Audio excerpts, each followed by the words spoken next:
Arden surprising him with his speed. Arden watched in shock as Kyril leaped towards the chief goblin. The chief goblin shouted, brandishing its weapons to block the attack, but Arden swiftly cut the goblin in half with his monoblade, causing it to fall to the ground in 2 pieces. Witnessing Kyril take down the chief goblin in a single strike, Arden was shocked and wondered what kind of monster Kyril was in. Where he had come from, Kyril lunged towards him, ready to attack again, but Arden activated his spear with fury, causing Kyril to hesitate. However, Kyril knew he had the upper hand. He effortlessly dodged Arden's magical powers while closing in on him, surprising Arden even more. Arden increased his power to strike, but Kyril managed to evade the blow and in return cut off one of Arden's arms.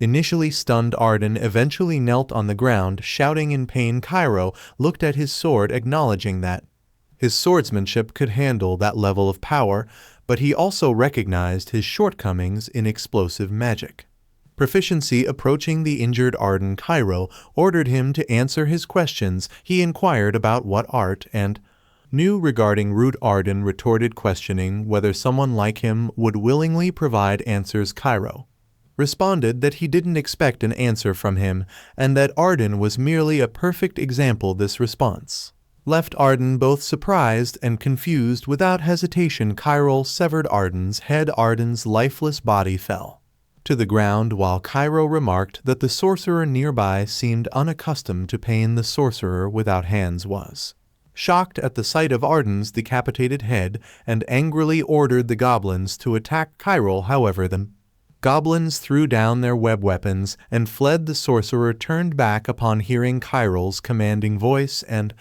was told to listen carefully. Kyril informed him that he would only ask once. Later, Kyril descended to where his brothers were with the sorcerer tied up behind him. Tyron dismounted his horse and anxiously called out Kyril's name.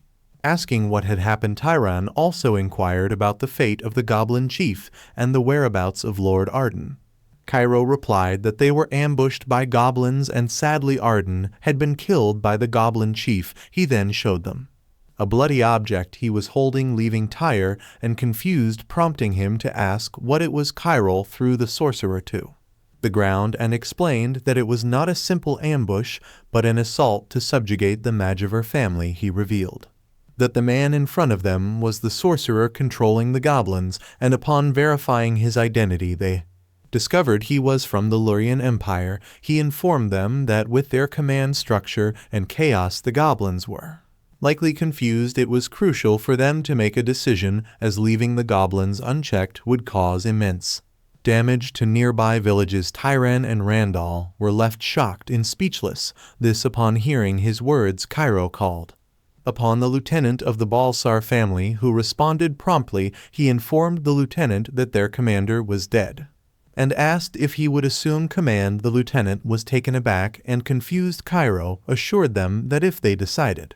to retreat, they wouldn't be blamed, considering both the goblins and Balsars were in chaos after losing their commanders. The lieutenant bowed, realizing that if they retreated, the count would not let it go unpunished. He replied that the Balsar family would assist in the subjugation. Mounting his horse again, Kyril expressed his satisfaction and remarked that it was a relief. He then informed Tyron that he was handing over command to him, as the longer the subjugation was delayed, the more the civilians would suffer. However, Tyron insisted that Kyril was the one who should lead, as he was the commander. Kyril nodded in agreement. Acknowledging Tyron's point, he addressed his soldiers, urging them to move forward, knowing they had a mission 3 years ahead and needed to reach a higher position, even if only by a small margin. He understood that if he couldn't attain a position where he could assert his will and dominance, he wouldn't be able to achieve anything. He realized the importance of getting to the capital as soon as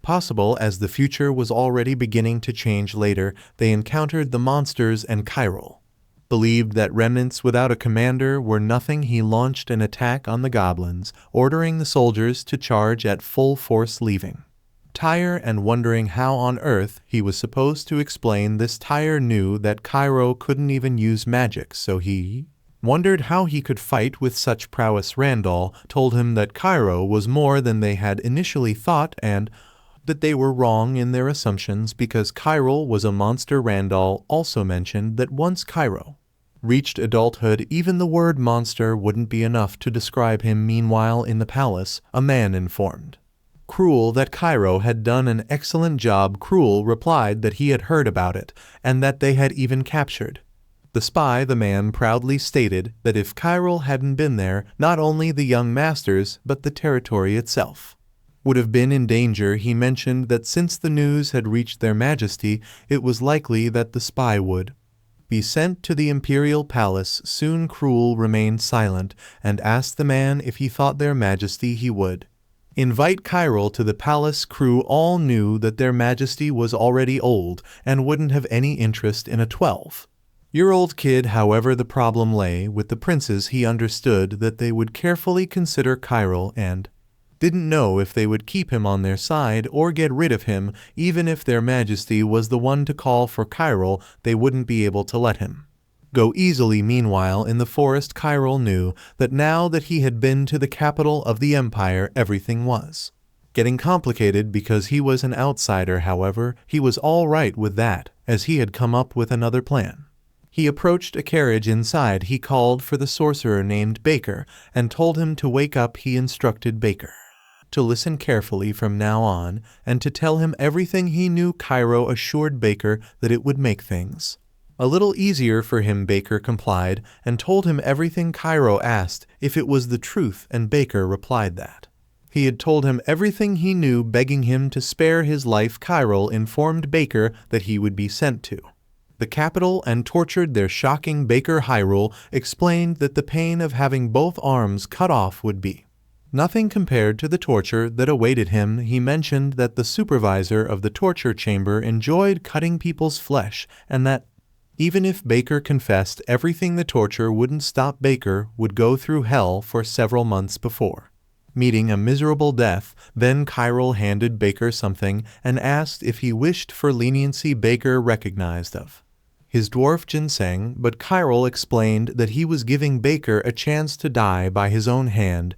as it was the last thing he could do. The next day they returned to their place, and the people were celebrating their victory, wishing them a long life. Tyran told Kyril to be more confident because he was also the son of Mgiver, and it was only natural now that he had made the greatest contribution. Randall told him that he should be at the front line, but Kyril responded that it didn't matter to him, causing Randall to call him cheeky. Kyril looked at his brother, realizing that they had become much softer since they were together. Unlike in the past, he wondered how Randall's survival would affect the future. Tyran mentioned to Randall that he should prepare himself, as now that the incident would be known in the capital, their majesty might summon them. Randall pondered why he was going to the palace when Kyril was the one who had made the greatest contribution to their expedition, but he soon understood that Kyril was an outsider and couldn't go to the palace. He thought that if Kyril couldn't go, then he had no right to go either. Compared to what Kyril had done,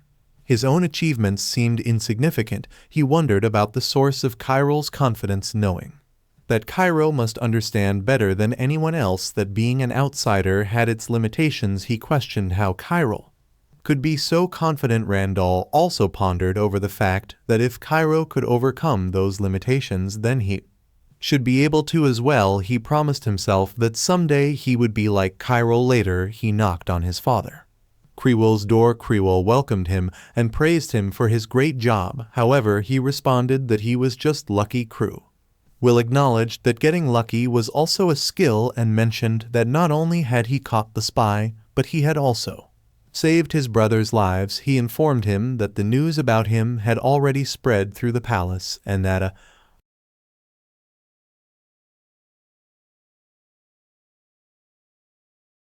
about his origin, so he was considering sending Tyrone and Randall in instead.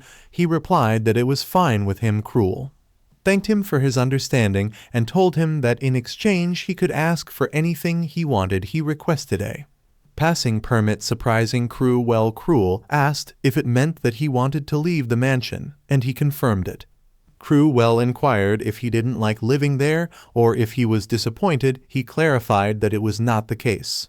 and explained that he simply wanted to see a wider world. He understood that gaining freedom was crucial for him to be involved in future events. Kyril informed him that if that was what he wanted, he could have it, and showed him a stamp. He explained that it was a stamp given only to those who carried a mission from him, allowing them to pass all the Empire's checkpoints. However, his identity could not be known. Kyril apologized for not being able to give him credit for his hard work, but he expressed that it should be more than enough for him. Suddenly, someone shouted to Kyril, informing him about a big problem. The man told him that the prisoner had killed himself, leaving Kyril shocked. He asked the man to repeat what he had said,